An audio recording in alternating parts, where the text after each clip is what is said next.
welcome everyone. Welcome to the Health Research Institute seminar series. My name is Annie Duchesne. I'm an associate professor in the Department of Psychology, also a member of the HRI seminar series committee, and it's a pleasure for me to introduce today's series. First and foremost, I really want to acknowledge that currently here at UNBC, we're located on the unceded territory of the Clé-Clé-Téné, but the HRI actually recognize all the different territory and lands in northern BC. So if you are welcoming us online, please send and write your acknowledgement. It's always a pleasure to see where everybody is coming from and where they're located. So beautiful picture here. So again, as I just mentioned, I'm part of the seminar series committee together with Dr. Kendra Ferber from the Northern Medical Program, Cameron Ard, who's a graduate student in health science, and lovely Bree and Leana, who are coordinating the seminar series, the online, the presence, all the different equipments that's needed. So we thank them greatly for doing this. We also want to acknowledge that the seminar series is possible due to a lot of different sponsors. They're here. So the School of Health Sciences, School of Nursing, School of Social Work, the Psychology Program, the Northern Medical Program, as well as Sun Life Financial. So we're just thanking them to allowing us to put this great seminar series. We are actually the 2022-2023 seminar series is reaching an end, as you can see, and like every year we end the seminar series with the future-oriented seminar series with graduate students and honor students presentation, which will take place April 13. So detailed about the actual presentation of students will be coming shortly. So I do believe that this is not the correct picture, but this is the correct title. Apologies for speakers, but the title is In My Hands, Learning from HPV-Based Cervical Cancer, Self-Screening Approaches in Northern Indigenous Communities. And there are three actually speakers today. So there is Katina Pollard. I hope I'm saying your name correctly. So I'm just going to read a brief bio, and then I'm going to really let the three speakers talk about this lovely topic. So first, Katina Pollard is a proud Cree Métis woman with roots from Thompson Okanagan region. She has been with the MNBC since 2019 as the Provincial Health and Wellness Manager and previously HPV Project Coordinator. Katina brings over 10 years of clinical nursing, educational, and administrative experience in healthcare, both in acute care and community settings. She has worked in urban and rural settings across British Columbia. She also has a passion for Indigenous health and research, particularly around chronic disease prevention programs, including HPV self-collection. So we also have Lynette Desjarlais. Again, is a Cree Métis ancestry from both sides of her parents. She grew up in Northeast BC and has 2 adult children and 1 grandson. She raised her children in a Tahltan community of Dease Lake. In 2013, she received the BC Community Achievement Award for her volunteer work in the community. Congratulations. Lynette has worked in health area in various capacities over the last 20 years, family support worker, program coordinator, and most recently as a pharmacy assistant. Lynette enjoys helping people, spending time with her grandson, and playing pickleball. Oh, I do that too, and I really enjoy pickleball. A new pickleball player here. She is currently a new resident of Terrace and enjoying her new role as a HPV project coordinator at the MNBC. So finally, the last speaker on this beautiful presentation is Dr. Sheona Mitchell-Foster, is a practicing obstetrician gynecologist and settler researcher with University of British Columbia Northern Medical Program.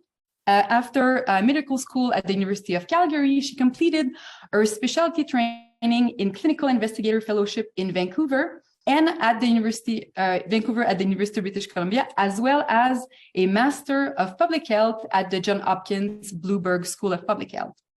Dr. Mitchell Foster has a keen interest in reproductive health of populations that have experienced systemic oppression and has worked extensively both in East Africa and Northern BC on cervical cancer prevention using HPV self-collection for screening, including a CIHR-funded pilot for low barrier option of cervical cancer screening for Indigenous women in the North.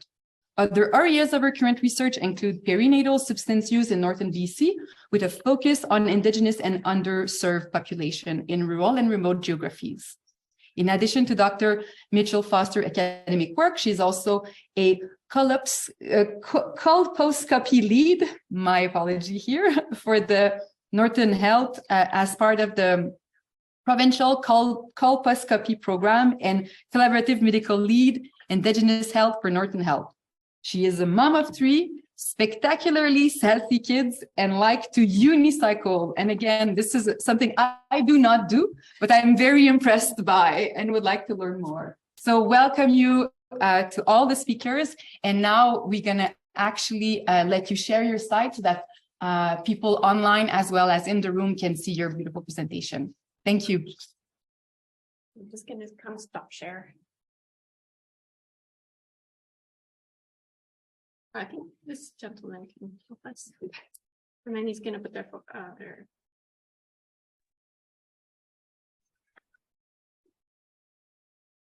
Thanks for those the introduction.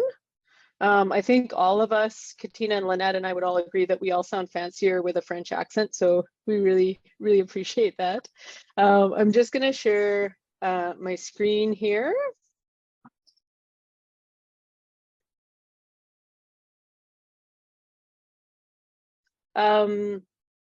So yes, we're thrilled to be, we're always thrilled to be able to chat about this this project that we're all really passionate about. And so I'm sharing today from Clayton territory, and you've heard kind of an introduction to all of us. And the work that we do is carried out across northern BC on traditional First Nations lands, as well as in chartered Métis communities. And this is unceded territory. And we only work with the welcome of these communities, and certainly without their welcome, their engagement, none of this work would be possible. And we're really grateful to be able to do this work. The other thing I need to start with is just the magnitude of the number of people that are involved in doing this work. So there's several different organizations that we're going to be sharing with you about, and you can just see it, dozens and dozens of collaborators and partners, from community members to frontline providers, physicians, researchers, community health workers. So many people coming together to make this work over the past several years, and we really could not, it kind of in no way move this forward without a sheer volume of people contributing to this work. So although there's just 3 of us presenting today, please keep in mind that we're a very large team that works together. And so what I'm going to do is to start out with a bit of a background on the approach that we're taking on cervical cancer in general. And then we're going to be talking about 3 different aspects of the project we're doing specifically in northern British Columbia. And this is all in the setting of a global strategy and a global focus on working towards the elimination of cervical cancer. And this is really exciting. The fact that there's actually a type of cancer that has a massive impact globally that we're able to work towards elimination. And BC is certainly a leader in working towards this, which is, again, exciting to be part of this team. And so globally, what the goals are by 2030 is 90-70-90. So 90% of girls and those with a cervix fully vaccinated by age 15 years. 70% of those with a cervix screened twice in their lifetime, and 90% of those who have pre-cancer treated for it, and 90% of those who have invasive cancer, that they actually have access to management for that. So these are our global goals, and we're not there yet. Even in BC, we're nowhere near these numbers. And what we're looking at specifically is looking at an option for self-screening. And so currently in BC, the screening is done with a pap smear. And so this requires pelvic examination with a speculum, and we take a sample of cells directly from the cervix. And it does require an in-person visit, a clinical examination, and for many people this is a significant barrier. And what we're looking at is the option of self-screening. So instead of using cells from the cervix, this is actually testing for the virus that causes the abnormal cell, that causes cervical precancer and cancer. And this is a fairly phenomenal option because it's a test that can be collected anywhere. It can be done by the person themselves. It's very accurate, very safe, and is much less invasive than requiring a pelvic examination. You can imagine we get very good reviews when we start talking to communities about this option. And so currently in British Columbia, we have one of the oldest population screening-based programs in the country. And it's all historically been done on cytology. So that's the sample from the cervix. And all of this is actually centralized. All this data is centralized. So there's an excellent recall program for folks who are in the registry. And there's actually automatic invitations that are sent for screening for those who are eligible in the province. And this is not the same across Canada. So BC again has a very excellent centralized screening program. And what we're looking at with self-screening is to focus on the option of a test that is actually a lot more sensitive. So it's going to catch a lot more people, to focus on Indigenous women and those with a cervix, to focus on those who are under screened. So we're not looking for folks who are already engaged in screening. That's awesome. They get to keep doing that. This is for folks who aren't getting screened for whatever reason. And we're focused in rural, remote, northern British Columbia. And we're looking at 3 different approaches. So one is integrating it into their existing primary care clinics that exist in these communities.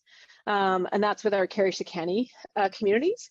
The second is a parallel community-based approach, which we've been doing in FNHA communities in the Northeast. And the third is a virtual health approach, so online access to getting the screening tests. And that's what you're going to hear about from Katina and Lynette with Métis Nation BC. And one of the key things that we love about this project is the idea that it's we talk about precision implementation. So a lot of times in health research, definitely in public health, we're looking for a one-size-fits-all solution. We're looking for that perfect algorithm, the clinical guidelines that are going to be the same for our entire population. And what we found is that while we may have this innovative screening tool, the way that it's being rolled out and implemented is drastically different in different communities, and it means that it can be more effective in each of those settings. And this is something that often contradicts the way that kind of traditional population health programs have been rolled out. And so this is an idea, just stepping back, an idea of all of the self-screening programs in the projects that are kind of categorized under Cervix Check. And so in green in the Northeast, you can see our First Nations Health Authority communities. The red communities in the Northwest are Métis Nation chartered communities. And then we're also expanding to Northeast with Métis Nation. The Carrier-Sakani communities are in the Northern Central Interior. Those are the communities in yellow. And then there are some small other projects that are sorry, they're not small. Other projects that are happening in BC, the Fraser region, focusing more on immigrant populations. And then there was one that was rolled out in West Bank First Nation near Kelowna, which has been completed. And people all have asked, why the North? And there's some huge challenges specifically in the North when we look at barriers to screening. We have challenge with our health system capacity. There's personal reasons why, some embarrassment, fear of pain in accessing pelvic examinations. We have huge human resource issues, challenges in retaining nurse practitioners and family physicians. In addition to that, we have a vast geography that is very diverse and creates a lot of challenges in accessing care. We have intergenerational trauma, and especially impacting Indigenous women when it comes, again, to access to reproductive choices and systemic racism throughout our health system that, again, is acting as a significant barrier in accessing these uniquely invasive screening tests in a lot of ways. And so within, as far as data from BC that we have, this is a study done jointly with the First Nations Health Authority and BC Cancer. They looked at all different types of cancer in British Columbia, and one of the ones that stood out was cervical cancer. And there's a 92% higher incidence of invasive cervical cancer among First Nations women in British Columbia than there is among non-First Nations women and those with a cervix. And this is quite simply unacceptable. And that's why we have the focus that we do on these projects. And although we do have this amazing data for First Nations women, we have even less data about Métis communities. And so I'm going to hand it over to Katina and Lynette to share a bit about Métis Nation BC, as well as that arm of the project. Thank you so much, Sheona. So Tanshi, everyone, can I get a thumbs up if you can hear me, Sheona? I do have to apologize. I'm having technical difficulties with my camera, so I will have it turned off today just to prevent any distraction, but I did get a thumbs up, so I'm good to continue.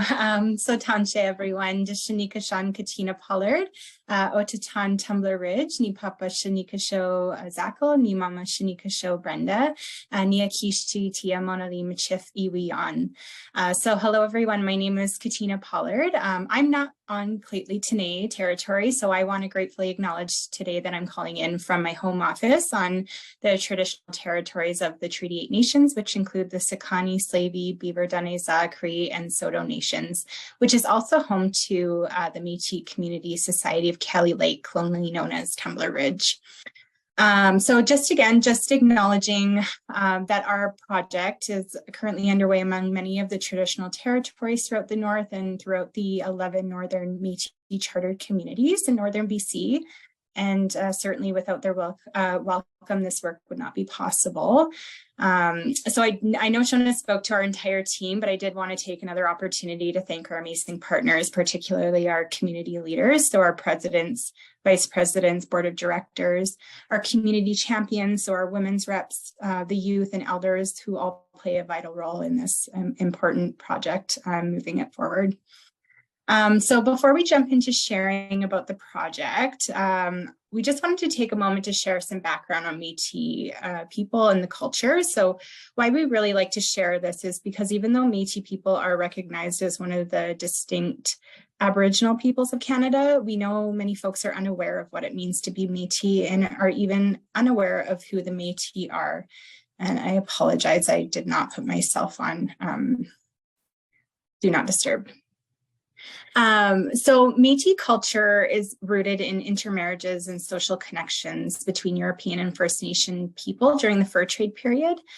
So fur traders and First Nations women entered into what we call country marriages and had children. So these children were not yet Métis, however, it was their children and those marriages creating the distinct Métis kinship networks, communities, and eventually the Métis distinct culture. So these communities are now what we know as BC, Alberta, Saskatchewan, Manitoba, Ontario, Northwest, and then as well into the US. And they're known as our Métis chartered communities. It's also important to note here that Métis have created their own worldview, customs, and way of life that is separate from their First Nation and European roots.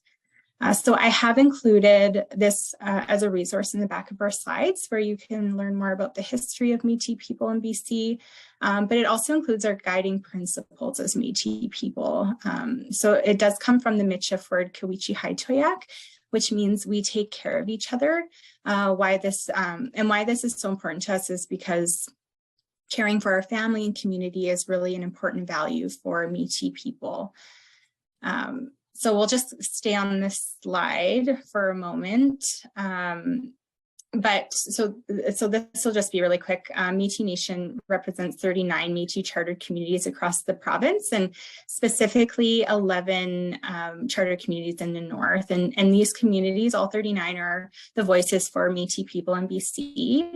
And again, have played a crucial role in having this project roll out. We know that Métis people account for a third of the Aboriginal population in BC, which equals to over 90,000, including citizens and self-identified Métis.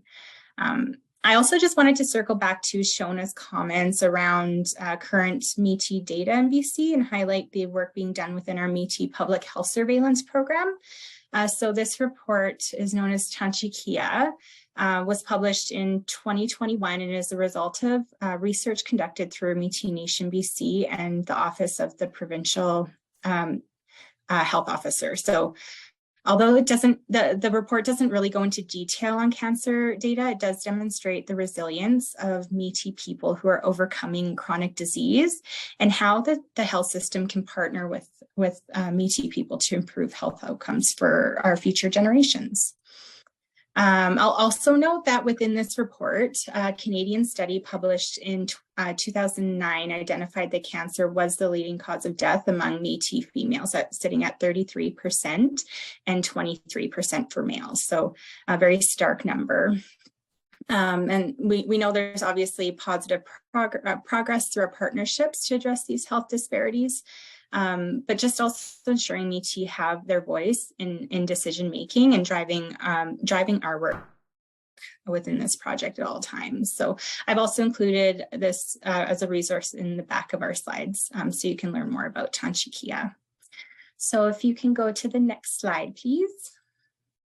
So this is just to take you on a bit of a journey. So in 2019, the project originally started through conversations with our partners, MMBC leadership, staff, our chartered communities, of course, and the HPV self-collection team and research team. So these conversations were really centered around getting feedback around processes, identifying ways to connect with the community, and best language for materials to ensure the project was a culturally safe space for our citizens and community members. So then in 2019, we hired on the HPV self-collection project coordinator, myself to support building the framework. And we continue to involve the charter communities in this process and ensuring that their work was, their voice was a part of the work. And then 2020-21 is when MMBC, the official, project was launched in one of the communities. So we started really slow in the community of the Smithers in the Northwest. So why we chose to do one community is we wanted to give opportunity for feedback on the process. And because of that, we did get some really great insight before moving into the other two communities. Unfortunately, you're all aware one of the biggest hurdles was the pandemic. So what was so great about our project is that although it did impact our historical ways of gathering and being, we were able to really continue on recruiting and being really innovative in our approach with community and just ensuring we continued with those community engagements, primarily online. But I'll let Lynette speak to that a little bit later on during the community engagement slide. And then really the last few years have been dedicated to the expansion work and moving into the Northeast, and just very grateful to our wonderful team of folks here who've been so engaged in the work and making a difference to our communities. So next slide, please. So I just want to briefly touch on this slide, and maybe Lynette, you can speak to it a bit more, but at this point we have two options currently available. So the first option is online through a secure website designed by the BC CDC and of course our HPV self-collection team. And then the other is through in-person self-collection or community engagement days, we call them. So we also get to piggyback off of other community events, which is really great in so many ways. But as you can see, this website is where we direct folks to register for the project, create an online account, and then once the participant is eligible, they would receive a kit in the mail where they can then easily collect their sample and then return the kit. They can mail the kit back to receive their results. And all results are sent to their online account, including if you're ineligible for the program. So I think that's it from my part of the presentation. So I'll pass it over to you, Lynette, to share more about the great work you're doing. Thanks, Katina. And I just want to acknowledge that I'm coming in from the traditional territory of the Tsimshian people of Kitsim-Kalim and Kitsilas. And Tansi, everyone. And and just to point out the cervix check application that you saw on the previous slide, that is the difference between the First Nations Health and the Carrier-Sikani Family Services projects, is that you can register online with Métis Nation BC's cervix check. So this photo, I just wanted to talk about a little bit about what I do as a frontline worker. So these are a couple photos of our community events that were held in the Northeast. So I've been in the role for HPV project coordinator now for 18 months, really enjoying the job. How I share the information is I begin by community engagement with our chartered communities and other Indigenous organizations like friendship centers, women's resource centers, making those contacts, started building those relationships, the one-on-one, and just building the trust that we can plan and they can trust the information we're given is good, it's valid, it's pertinent. And some of the places we have community engagement sessions or, at libraries, friendship centers, Métis offices. And one of our events here, we had a mini health symposium. So I would speak about HPV for maybe 15, 20 minutes. We'd have someone else present on menopause, maybe, for example. We had talked about some traditional medicines to use during menopause. So these, just working with those other organizations to deliver and invite participants to share our information. So sometimes I do home visits, a lot of phone calls, Moccasin Telegraph, of course, works. And and I find that,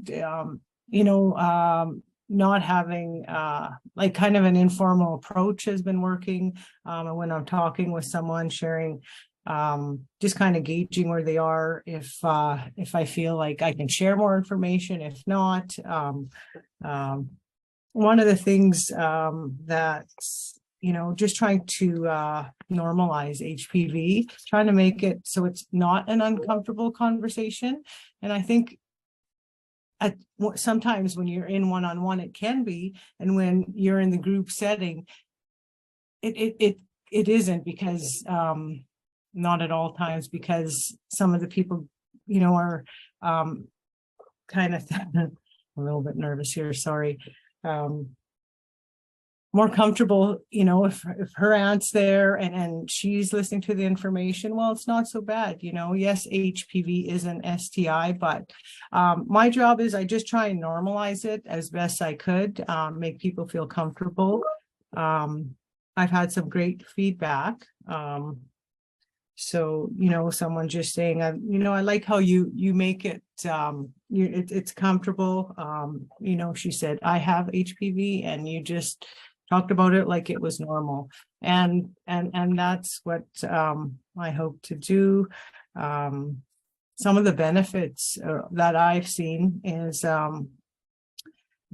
definitely one is reaching our underscreeners. You'll see further on the next slide some of our stats. But I feel like some of the benefits of how we're approaching this is assisting our medical system, trying to reach our non-attenders, breaking down the stigma. We're delivering it in, several different ways. The comfort and support someone can feel with the one-on-one or calling me whenever. It's empowering to our women to be able to take charge now. Establishing and building those relationships in community has been really good for MNBC. You're not rushed. It's an initial option to a PAP. And I think the ripple effect of, as you can see, we do have some older women there, and, them sharing it with family members, the gain knowledge of HPV. Another comment that was made was, when I was talking about the different cancers, and they said, well, wow, I didn't know that HPV was, affected so many cancers. So it's bringing people together. I think that's another important aspect that we've been missing. I've heard one elder said, we don't visit anymore. And, thanks for, bringing us together. And sometimes we do crafts, as you can see on the left side.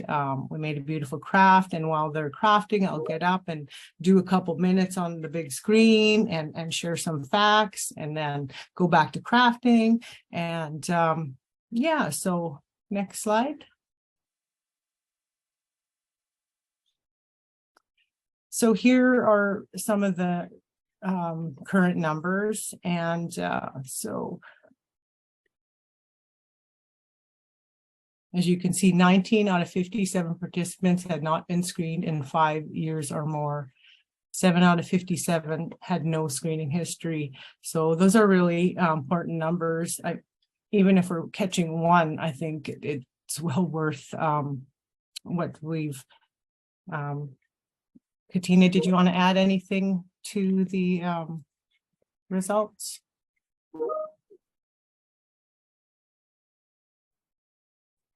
Just noting that there are here a few invalid and kits not returned. So with the invalid results, we do offer the participant to recollect. As well as the kits not returned, we do inquire and have a process for how we communicate with the participants. So for whatever reason why they don't want to return the kit, if they, one example has been a participant has followed up for other gynecological reasons with their provider, so they did not choose to participate in the project. So with that, we would just document and then not continue to communicate with them to return the kit. Sheona, did you want to add anything to this slide here? Yes, but I think one of the big things that we found with all of the arms of this study is just the number of folks that weren't engaged in screening or who hadn't been screened in 5 years or more. And that's really where we see the vast majority of cervical cancer cases. And one of the kind of indicators of success is really how we're doing it, is engaging folks who wouldn't otherwise be screened. And so that's been a huge aspect for all of these projects, and we'll certainly share the numbers from other projects as well. Yeah, and so this is from the Northwest Métis Nation communities, and we are in the process of expanding to the Northeast, which is really exciting work as well. Are there specific, oh, sorry, Lynette, you want to go ahead here? Or is this a Katina slide? Yeah, so no, these are just some of the comments we've received. You can just, I'm very grateful that MNBC offers the Cervix Check program as a woman in her mid-30s without a family doctor. Not having a Pap test in 8.5 years, I was really stressing out, not being able to be tested. Having access to this program has really put my mind at ease, knowing I had a way to be tested for HPV, and it had to be easy and convenient. So just meeting, someone where they are is, I just love that, the uniqueness of this program. I really, I love having these conversations with individuals and, having, easing that some of anxiety, which I didn't even, when I first began the job, didn't even realize that, there's many women who do suffer that, and so they choose not to go. So I'm just so happy to be part of this project and this really unique way of how MNBC is delivering it. Mostly it's been positive as far as I know. And yeah, so that's just another slide of one of our participants. And we can take, I think that was our last slide, so we can take any questions or comments. So if there's any questions, yeah, specific to the Métis Nation arm, please feel free to ask, or we'll also have time at the end for questions as well. Question on those? No, there's no questions at the moment, but we can maybe continue, and there might be questions that come together with the end of the presentation. Perfect. So I'll move on to the next one of the next approaches. And I did want to acknowledge Julia's question was excellent around unattached patients. And this is one of the central things around a screening project, is ensuring that there's follow-up. So we have no trouble getting folks to participate. Like, everybody wants to self-screen instead of get a PAP. But our challenge is making sure that we're doing that in an ethical and safe way, and that there's appropriate follow-up. And so we do have to ensure that there are champions in each community where those copies get sent to, so there is appropriate follow-up. So that was a really important question from a health systems perspective, Julia. So the First Nations Health Authority, again, these are long timelines, a lot of discussions and time for engagement. And so at that time, Nicole Cross was with FNHA and was a big part of really starting these discussions and looking at how we can look at some FNHA communities and develop an approach that is a kind of project implementation, working in collaboration with their health communities. And the idea was to focus on 3 communities in the Northeast, although there was many communities that wanted to participate. There was a lot of engagement sessions. The ethics process with FNHA was looked much different than our Carrier County and Métis Nation projects, and that was a significant barrier that delayed things quite a bit. And then we eventually were able to launch in the communities, and because of how FNHA communities are. These FNHA communities were staffed. There was a huge reliance on the community health nurses that were in the communities. And so we worked with Soto First Nation, West Moberly First Nation, and Fort Nelson First Nation the primarily in-person engagements that we again built on existing wellness days and offered screening through both kind of specific screening days as well as having the nurses offer it when they were in community, and they were really great at identifying those who were under-screened in these 3 communities and offering it to them. And so we had a total of 45 participants. And again, a really significant number had not been screened in 5 years or more. So all of them are under-screened. So all of them are overdue for PAPS, because you have to be overdue to even become eligible for this project. But a really significant number, so 14 out of the 45 had not had much access to screening at all. So those would fall in kind of our highest risk category for developing pre-cancer and cancer. And one of the most challenging things actually for these communities was arranging the follow-up, and the primary care champions we had in place, but because of the vast distances to access colposcopy, which is a specialist service, that was one of the a pretty significant challenge across these vast geographies. And then the final arm was with Carrie-Sakani Family Services. And so they provide care in the central and northern interior. And we partnered with 11 different communities. This is a picture of Bianca Michelle, who's the research lead with Carrie-Sakani Family Services. And she really became an incredible advocate for the program, and actually became the face of it as well. So it was on a lot of our the culturally appropriate promotional pamphlets and posters. There was a lot of, this was different than FNHA in that it was, there are existing primary care centers in each community, as well as set nurse practitioners and physicians who work there. So that was kind of entrenched. So in that way, these patients weren't really unattached. They were because they were part of Carrie-Sakani communities. So anyone who was part of Carrie-Sakani communities, whether it was they lived in Fern Shore during communities, were able to participate. And this is one of the projects that when we actually got to the time when we were reviewing at the end of our research funding and reviewing the findings, the Council of Chiefs said, hey, we can't stop doing this. We can't go back to PAPS. That's not ethical. We have to continue this as a health program. And that was a pretty phenomenal transition for this program to now be able to transition into an ongoing health service with these communities.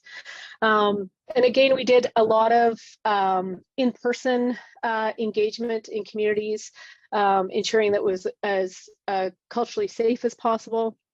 And again, reflecting on the huge drop that we saw during the pandemic with access to PAPS and now the big backlog we had.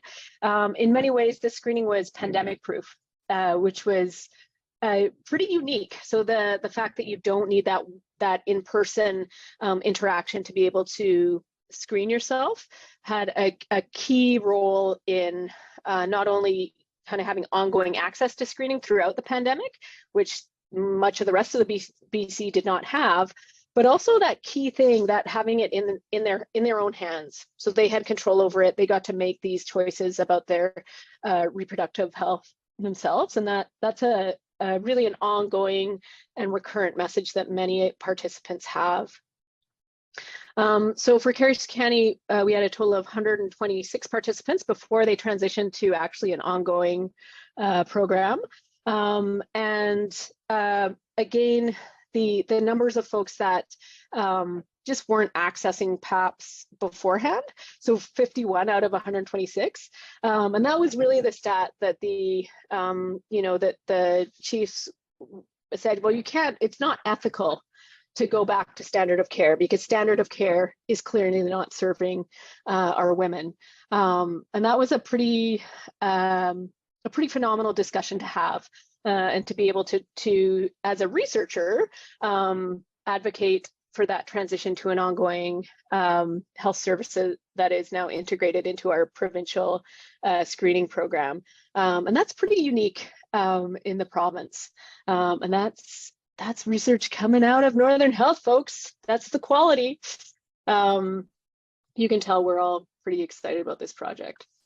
So the other thing that that was really an ongoing struggle with these projects and continues to be something we wrestle with is a lot of questions around how we can challenge settler paradigms for Indigenous health research. And although we have the In Plain Sight report talking about anti-Indigenous racism in our healthcare system, we have the exact same processes going on within our health research. And these are really uncomfortable, very important, necessary discussions that we need to have. And this is some work done by Marina Giovannoni, who is a master's student who worked with our team, working on patient-centered research. And this is one of the quotes that in one of Marina's focus groups, she heard about researchers being like mosquitoes and coming to suck your blood and leave. And the reality that health research in general, but very specifically around Indigenous communities, has been an incredibly extractive process historically. It often continues to be, very much questioning how we can deconstruct that and ensure that we are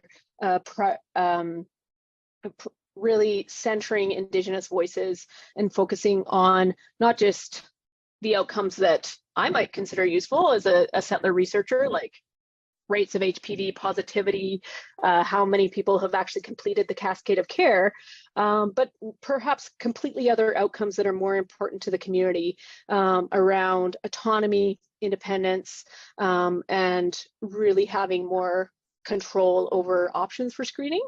And these were really exciting and as I say, uncomfortable discussions that we had. And this is one of the tools that Marina developed with the communities to be able to share with researchers that are wanting to engage with their communities around what's appropriate as well. And this was with the Carriacou County community specifically, and as an organization, they were such a phenomenal just phenomenal collaborators in how they, how specific they were about the requirements from their side, about the topic of researcher needing to have a direct benefit for the communities. And so there were lots of ongoing conversations about how to address the racism within health research specifically. And I'd certainly love to hear other people's thoughts on that in their areas of research at UNBC and the Northern Medical Program as well.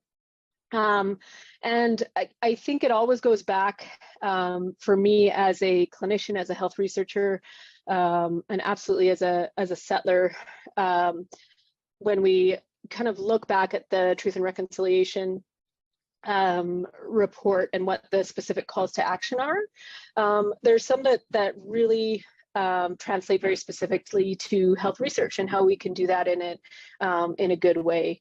And some of the specific challenges that we had with, for example, the Canadian Institutes of Health Research, which is ultimately the federal government, a colonial institution providing the funding for this study, is that it's, as any researchers know, this funding is very, very static. And being able to engage in a long-term way with communities based on this very unpredictable funding is incredibly challenging. And it's really hard to commit to the long-term when we have such unpredictable sources of funding. And often these are very much deficiency-based. And so the way that the calls for funding are designed is focused on problems. And pathologizing things rather than focusing on strengths. And specifically when we went to publish our data in peer-reviewed journals. This was a huge challenge that we had, because we had our communities saying, "Hey, we don't want to be pathologized. We want to actually, like, why don't you do a strength-based paper, manuscript," which is absolutely what we wanted to do. And as health researchers know, it's actually really challenging to get strength-based positive papers published. And so that's an ongoing discussion that we have with communities, and ensuring that they have a full voice in where their data is going and what that looks like from the perspective of academia. Our other challenge, again, I'd love to hear from other researchers on this, is the idea within academia, it's very much about the individual. So the principal investigator, works to get that funding, and then it's all about having these peer-reviewed publications where you want to be like the first author or the lead author. Whereas instead, it's actually not about the individuals. You saw the huge list of people that are involved in this research at the start of our presentation. And how can we actually step back from that like individual meritocracy and actually bring forward communities and groups to get the credit for this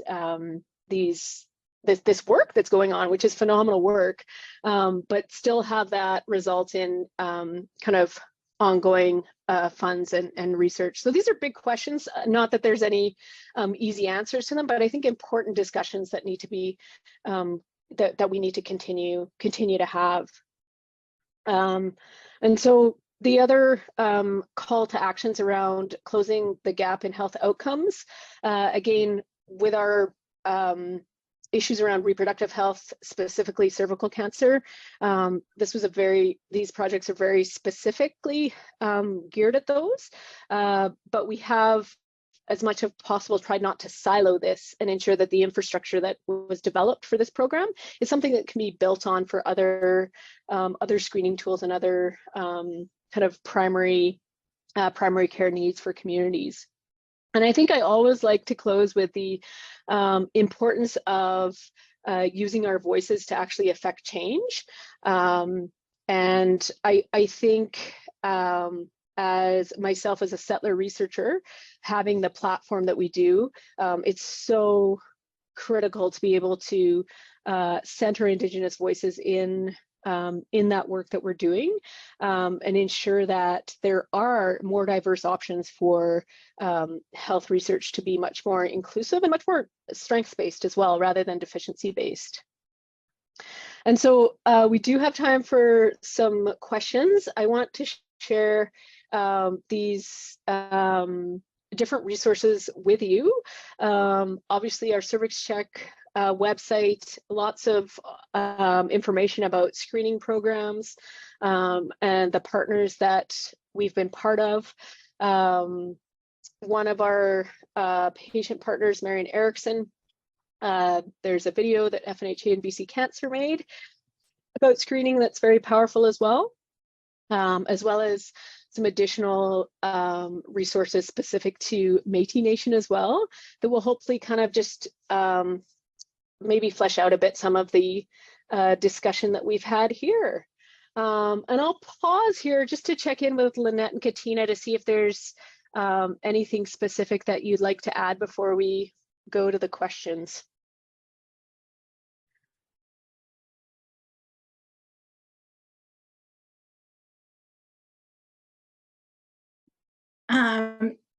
No, thanks so much, Sheona, for finishing off that presentation in a really good way. Just really grateful for everyone attending today. And I will throw my email in the chat if there's just if anything resonates, or if anyone has any questions that they'd like to directly connect with us on, I'd be happy to do so. So I will, throw my email in the chat, and look forward to your questions. Thank you.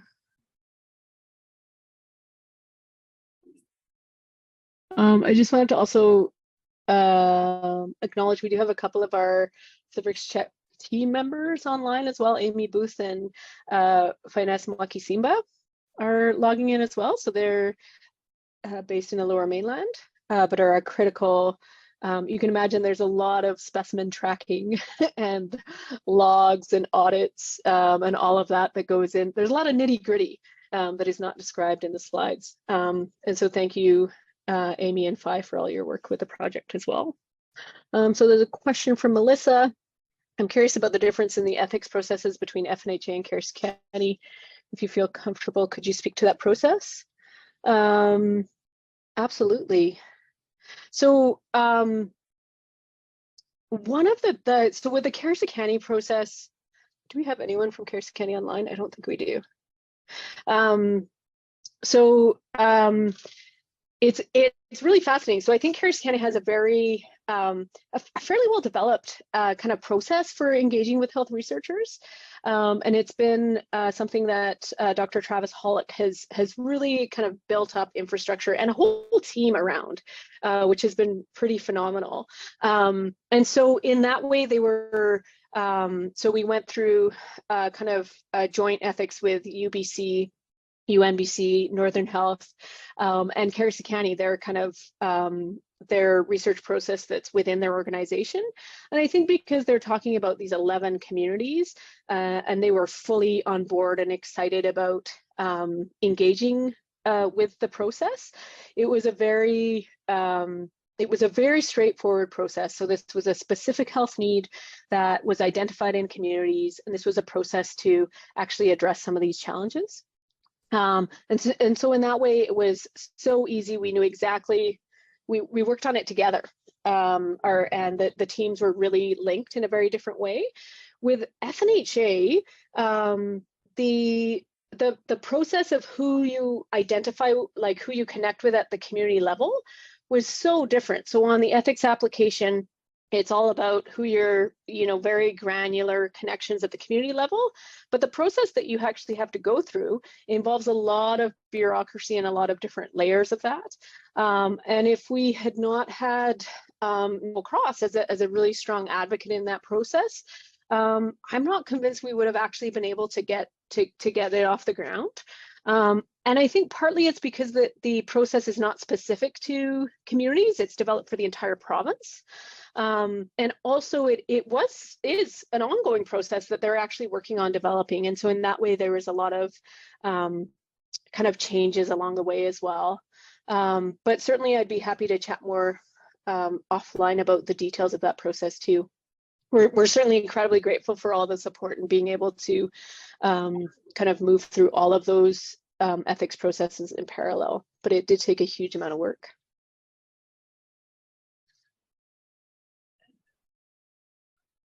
Is there another question? So one more just came through. Oh, sorry. One more just came through, okay. But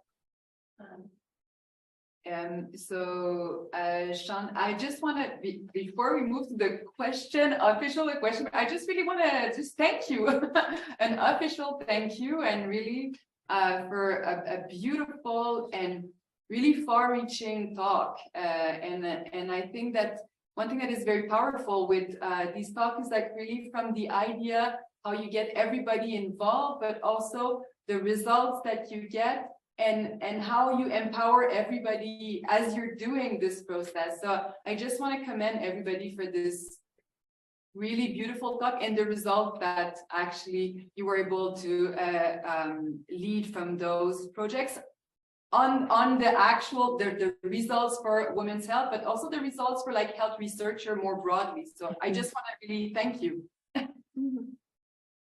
Yeah, thanks. Yeah, no, it's been again a huge amount of people are involved, but it is really really rewarding work to be part of for sure. I do see a question there from Jennifer around the STVBI stuff, and absolutely.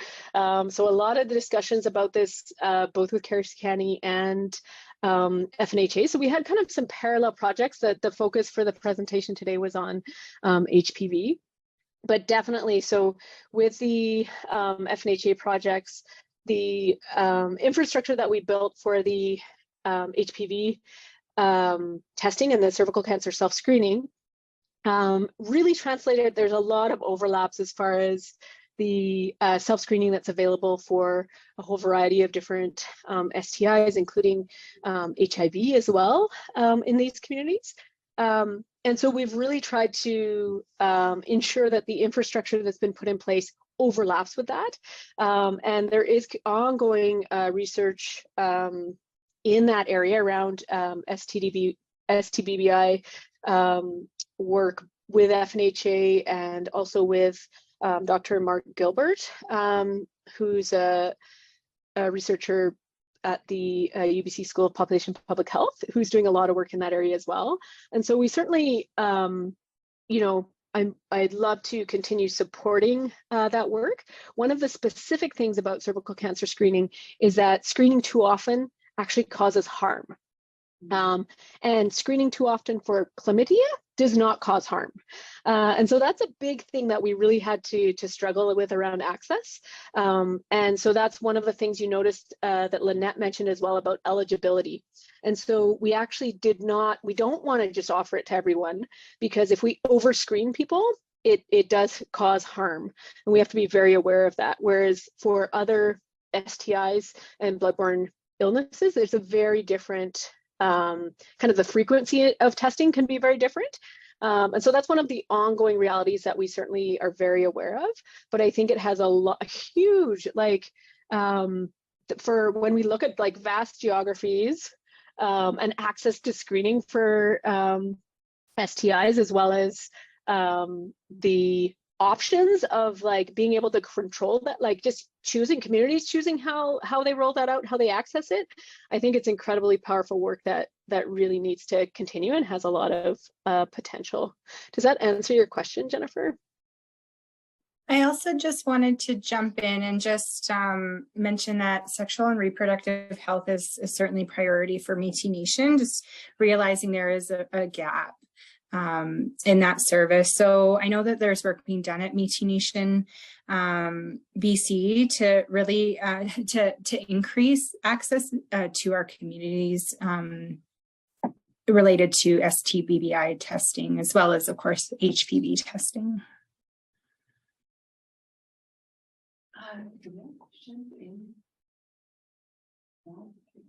Is there's another question? I think that she asked both of Jennifer's, answered both of Jennifer's. Okay. So I do have a question, and it's basically, to me, it's a question that could go for everybody. It's probably a two-parter. So first, just to see that the project was actually taking over as a program backed by Curiosity is again, as you're saying, it's an amazing kind of, it's an achievement, but it's also really a testimonial of the efficacy of the project. And I was just wondering, because you have very different structure, is this something that could be seen in the other communities, or the way Curiosity operates made that transition easier than, let's say, could be done in other communities? Absolutely. Yeah, those are great questions. Definitely. So Curious County does have, I mean, they run all of their own primary care. So we had a centralized way within their EMR, like their electronic medical records, to do all of our audits as well. And so we have like primary care providers, you know, physicians in each of the communities who we could, you know, train specifically to be the champions on this. And then just there was lots of, although each community is different, obviously, the way that the infrastructure that was already in place for their primary care meant that we could absolutely advocate to roll it out, and there would be very safe follow-up.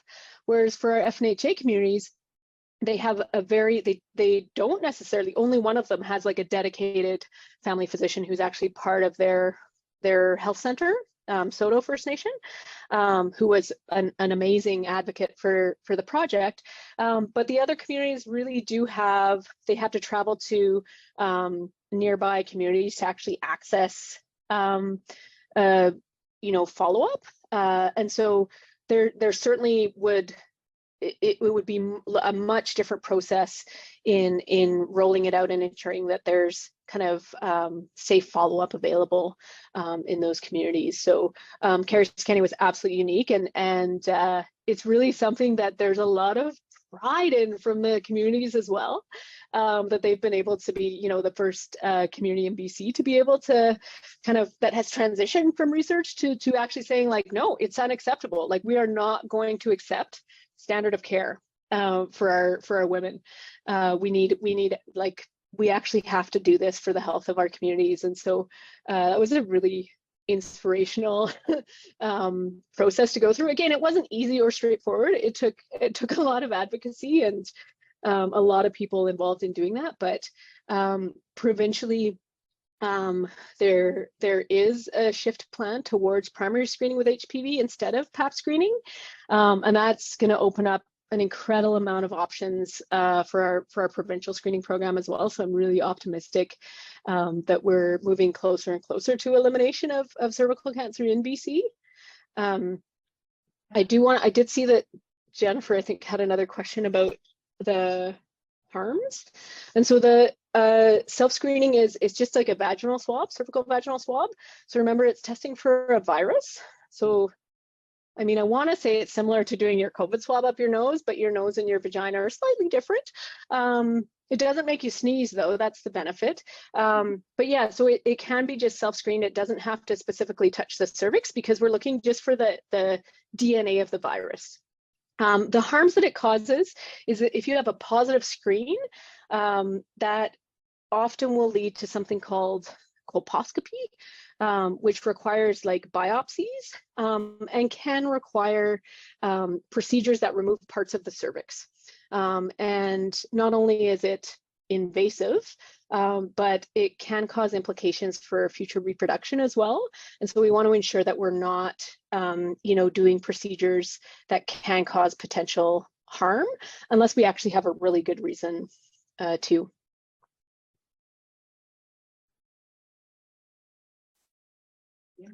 So I just have another question, and it's for maybe Lynette. Like I really liked your description of how the community come together and then talk or do activities, and then upon building up rapport and community, the topic of cervical cancer comes.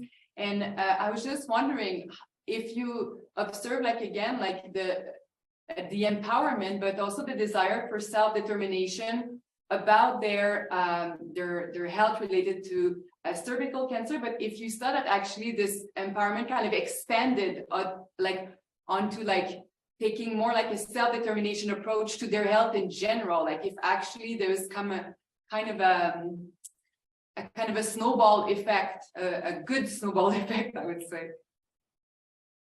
Definitely. And we need to come around to that because of where we've been, where we're coming from. Many people don't, I'm not sure about many, but in my family, like going to a clinic. So it's just all those past issues of our history. And it definitely opens up, because if you can talk about HPV and STI, then that's just going to make other conversations more comfortable with your aunt, with your sister, and doing that in the group setting. That's how it used to be back when our cookums and, they would go out in the bush and harvest, and they would be talking about what they needed to talk about with each other, talking, to the young woman. And so that's why I just love this project, because it's just starting, and that ripple effect of and I like the conversation of maybe the other sexual transmitted infections, and I think we'll get there. But I can see it, like it is going to be a snowball effect, and that's one of the aspects that I just and getting people together to share food, and maybe normally people who wouldn't come out, who I couldn't maybe get on a one-on-one. There's just so many benefits that I'm just. But I did want to get back to Jennifer had also mentioned about the process of mailing. I just saw, and so far, and Katina might be able to just expand on this, but there hasn't been an issue with Canada Post. And I'm not sure if, you know, if the postal system, Sheona, maybe you can answer, like, would if it sat there for over 2 weeks in the mail, would that help? Would that damage, would that do anything to the swab? And I just was going to grab my this is what the envelope when you return it. It's just it's a kind of a box board, and it's prepaid, and you mail it back. So far as I know, there hasn't been an issue, but maybe you just want to expand on if it sat too long, if Canada Post didn't deliver, if I think it was about 2 weeks that, I try and encourage people, if you're going to mail it, try and do it early on the week because it does sit, but maybe just expand on that. Thanks for your question. That's right, that I missed that question. So yeah, so it's not considered dangerous goods. So they do very much, we do a lot of mailing of different health specimens within Canada Post, and it's not a concern. But yes, there's a lot of testing, like standardization around ensuring that the tests are still going to be valid after certain periods of time. And you can imagine if it's like 30 degrees in the summer versus like minus 40 degrees, especially when it's like these rural communities where the post is not necessarily picked up regularly.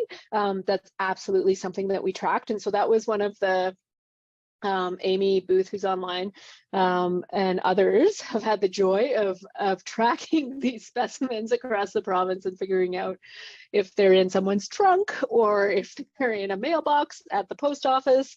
Did they get to BC CDC to be actually processed? Or and so it was a huge logistical aspect to things. But yeah, so there's absolutely standardization around the timeline that it has to be processed with.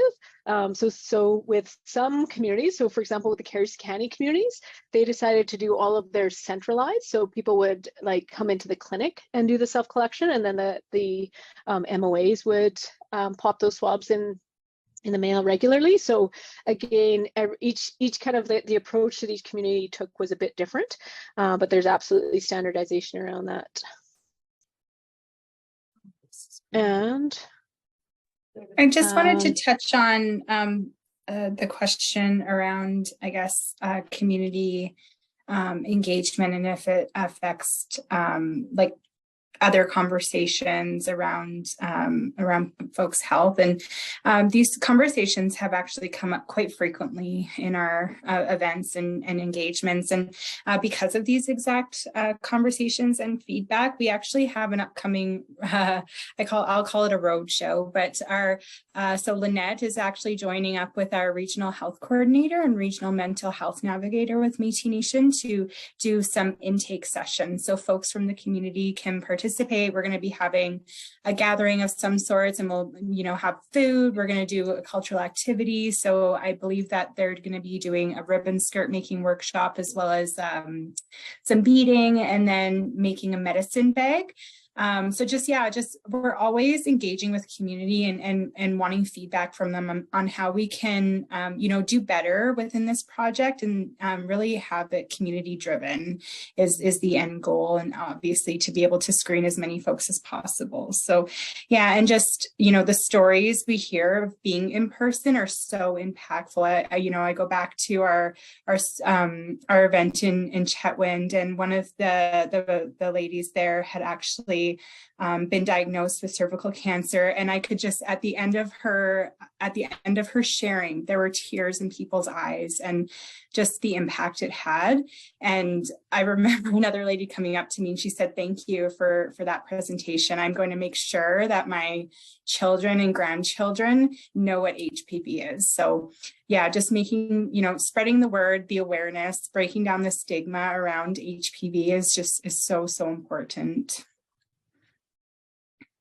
Thank you. And Katina has done a phenomenal amount of work as well with other organizations who kind of reach out because of the works that's happening, even from other provinces, and the story has been shared across the country as well. Lynette and Katina they're very well-known presenters, you see. But it's so exciting to hear that, and now there's more. There's also Métis Nations involved in a HPV vaccine monitoring work as well, and so it does have, like, that's one of the things I love about research, is that it has this effect. Like, it really brings in all sorts of different organizations, groups, communities, and topics, and almost has like this exponential effect on the health of communities. So yeah. Katina wouldn't brag about it, but like Métis Nation's done a phenomenal amount of work, and it's been really great to be able to partner in some small way with them. There's some questions about the mortality ratio among Indigenous communities with in cervical cancer. We would love to have that data, and we don't, especially so across Canada we don't have that data. That study from BC is fairly unique, and certainly there's much more work that needs to be done just around Indigenous specific data, both First Nations, Inuit, and Métis, obviously. And then the average ages of women, so screening's recommended between age 25 and 69 in BC, and it's recommended then because those are the ages we see, but it can take 5 to 10 years for precancer and cervical cancer to actually develop. So there's a fairly long natural history. The HPV has to be a persistent infection to cause abnormalities, and that's partly why there's so much opportunity to prevent cancer with screening. Because we know that we have that delay where we can do very effective screening and treat in the pre-cancer stage before it even gets to invasive stages. And then obviously we also have the vaccine. So in BC, all genders in grade 6 are offered HPV vaccination as well. And so we'd love to increase coverage of that also. This is it. Well, this was an amazing presentation and an amazing follow-up discussion. So I just really want to take the time to thank again our 3 speakers for this really amazing tour de force and really inspiring, I would say, again, like, so thank you very much. And yes, and I would also take the opportunity to welcome everybody who's online and in person to our final HRI seminar series on April 13th, when we're going to have students presenting their research. So thanks again to the speaker, and I guess have a good rest of the day, everyone. Thank you. Thanks, everyone.